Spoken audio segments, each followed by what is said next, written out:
Bom dia, Lu. Obrigada pela disponibilidade, né, da gente fazer esse assessoramento sobre essa temática da recomposição de aprendizagem, que a gente sabe que todos os níveis eles precisam, algumas turmas mais, outras menos, né? Mas para a gente poder conversar um pouquinho, conversar sobre algumas estratégias para utilizar com as turmas. E você sendo professora da disciplina de matemática, eu acredito que tem muitas turmas que necessitam, né, dessa recomposição. Sim. Você tinha comentado comigo sobre o segundo ano, né? Isso.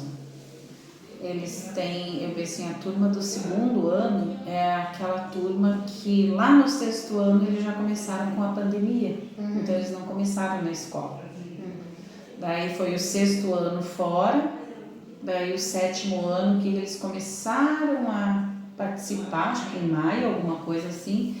Então eles têm essa defasagem, tudo isso, e até agora não conseguiram retomar muito ainda. Entendi. Então, focando nessa turma, né, eu percebo assim que é uma turma heterogênea, né, que tem alunos ali que têm diferentes estilos de aprendizagem e níveis de compreensão, né? E aí, para você conseguir nivelar uma turma é complicado, né? Então, enquanto descritor, né, enquanto habilidade para ser realizada em relação à recomposição de aprendizagem, eu penso que avaliar a capacidade de resolver problemas de forma autônoma e eficaz seja algo bem importante para eles, e monitorar o progresso desses alunos e ajustando as atividades também de recomposição conforme eles vão apresentando as necessidades, né? E pensando na recomposição de aprendizagem, como que você pensa, né? O que você pensa sobre a recomposição? Se você fosse definir recomposição para você, o que você me diria? Então, geralmente, quando a gente pensa na recomposição, a minha primeira ideia foi literalmente um reforço, né? Que é a retomada de alguns conteúdos que ficaram para trás, né? Que você verifica nas avaliações que aquele conteúdo não avançou, não deu certo, não foi para frente. Então, você faz aquela retomada para trabalhar esse conteúdo com eles, para que eles tenham um pouquinho mais de habilidade nesse conteúdo e conseguir passar para frente. É dessa forma que eu entendo a recomposição. Sim. A recomposição, na verdade, ela é um processo, né, educacional, e ela visa reforçar realmente, mas também reorganizar esses conhecimentos e habilidades dos estudantes que às vezes não foi muito consolidado, como você mesmo falou da questão da pandemia, dessa defasagem, né?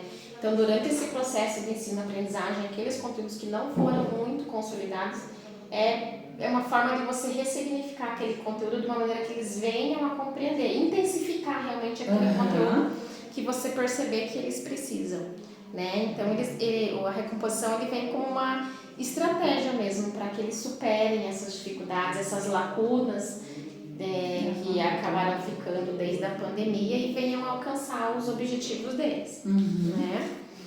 E aí, como uma estratégia, né, para realizar enquanto recomposição da aprendizagem, eu pensei em duas situações. A primeira é a questão da teoria mesmo da revisão, né, para que você perceba ali aqueles focos, aqueles que realmente precisam mais de atenção, aquelas conteúdos que você percebe que realmente eles precisam, né, ser retomados. E a partir desse conteúdo que você perceber que eles precisam ser retomados, você aliar uma atividade prática, para que ao mesmo tempo que tem a teoria, eles se sintam também motivados e engajados em realizar aquela tarefa. Então eu pensei num desafio matemático, né? Você pega aquele conteúdo, faz uma intensificação dele e depois realiza uma atividade prática em forma de um desafio matemático, por exemplo, dividindo eles em pequenos grupos para que eles possam realizar, né?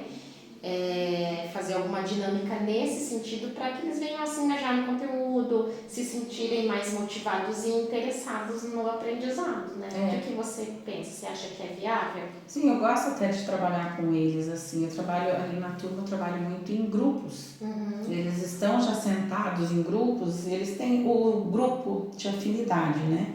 E aí eu percebo que eles vão se ajudando também.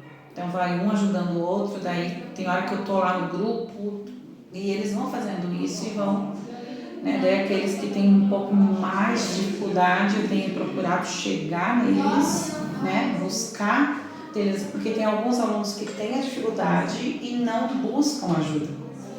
Então eu já percebi nesse trimestre tudo isso, que aquele aluno eu que tenho que chegar. Que se eu deixar por conta dele, ele não vem. Realmente tem mais essa situação, né? Tem. Nem todos têm essa predisposição de chegar e falar que está com dúvida, e o professor tem que ter mais essa, né? Esse olhar para puxar esse aluno. Né? Tem aquele que não aprende por questões disciplinares muitas vezes, mas tem aquele que também é uma questão de perfil. Né? Que também tem que ter esse olhar, bem interessante. E aí, pensando nesse desafio, né? Não sei se você já conhece esse site, somatemática.com.br, que propõe alguns desafios. Então ele alia a teoria com a prática e ele traz ali muitas atividades, muitos desafios que podem ser aplicados também. Né? A gente sabe que durante a aula de matemática não dá para sempre fazer algo diferenciado, porque existe ali, né, os conteúdos, e alguns deles também acabam não permitindo, né? Tem conteúdos que é mais viável de fazer desafios ou coisas diferentes, né? Mas pensando na recomposição de aprendizagem, que é algo que a gente precisa consolidar, eu acho que seria bem interessante, bem viável. Você acha que seria possível fazer algo nesse sentido com a turma? E aí, pensando nisso, então, nessa aplicabilidade, né, dessa prática, a expectativa é que de fato eles venham que tenham uma ressignificação desse conteúdo, que eles venham a compreender, né, de forma mais consolidada o conteúdo, e que você consiga ir monitorando esses progressos, né, e aí a gente vai